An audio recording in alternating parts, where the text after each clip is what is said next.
Howdy folks, and welcome back to our channel where we dig up the dustiest and most fascinating tales of the Old West. Today, we're not talking about gunslingers or outlaws in the usual sense. Instead, we're pulling back the curtain on the women who stood beside, behind, and sometimes in front of the most notorious men of the frontier. These weren't just wives. They were partners in crime, survivors, and sometimes the most dangerous person in the room. Forget what you've seen in the movies. These are the real, untold stories of the Wild West's most formidable women. First up, let's talk about Pearl Younger.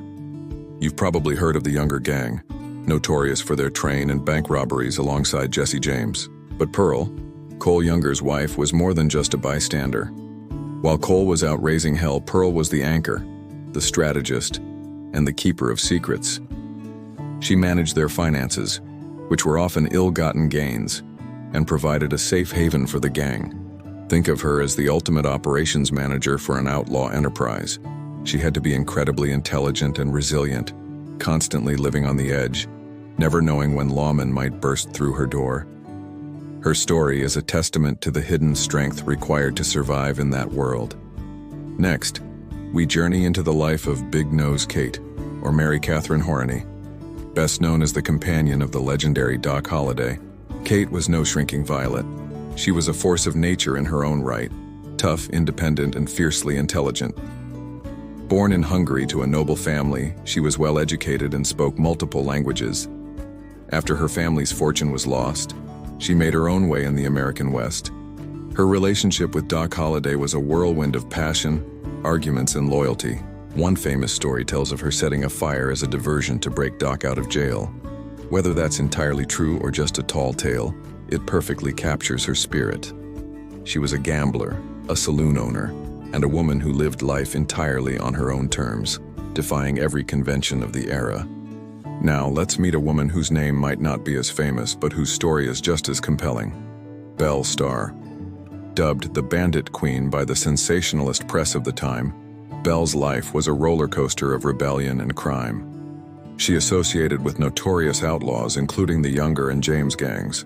After marrying a Cherokee man named Sam Starr, she settled in Indian Territory, which became a notorious haven for outlaws. Belle wasn't just a wife, she was an active participant. She was a skilled horse rider and a sharp shot. She was accused of horse theft and running a criminal enterprise from her home, which the locals called Younger's Bend. Belle cultivated her own myth, often dressing in fine clothes with 2 pistols strapped to her hips. Her life ended mysteriously when she was ambushed and shot, a crime that remains unsolved to this day, adding another layer to her legend. Let's shift our focus to Etta Place. Her name is forever linked with 2 of the most famous outlaws in American history, Butch Cassidy and the Sundance Kid. Etta was the Sundance Kid's companion, and she was an integral part of the Wild Bunch gang. Unlike many women of her time, Etta was right there in the thick of it. Photographs show her standing proudly alongside Butch and Sundance. She traveled with them to New York City and then fled to South America, living on the run. She was reportedly beautiful, charming, and just as daring as the men. The mystery of Etta Place is what makes her so captivating. After a certain point, she completely disappears from the historical record. Did she return to the United States? Did she change her name and live a quiet life? No one knows for sure. Her vanishing act is one of the great unsolved mysteries of the West. Finally, we can't talk about dangerous women without mentioning Josephine Sarah Marcus Earp, the common-law wife of Wyatt Earp. Her story is tangled in the most famous gunfight in Western history, the OK Corral. Before she met Wyatt, she was involved with his rival, Johnny Bean, the sheriff of Cochise County. This love triangle is often cited as one of the underlying tensions that led to the shootout. Josephine was a woman who craved adventure. She ran away from home to join a theater troupe and lived a life far from the Victorian ideals of womanhood.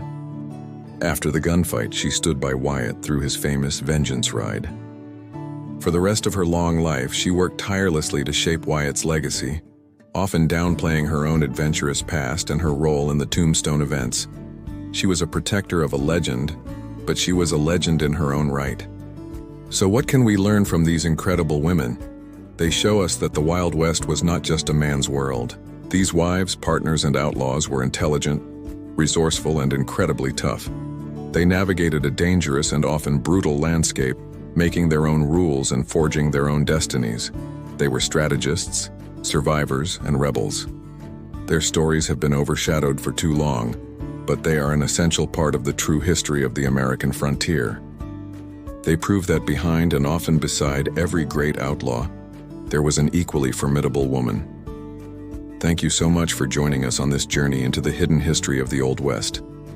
If you found these stories as fascinating as we did, make sure to hit that like button and subscribe to our channel for more tales from the dusty trails of the past.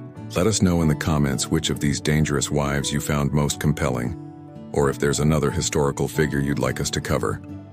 Until next time, stay curious.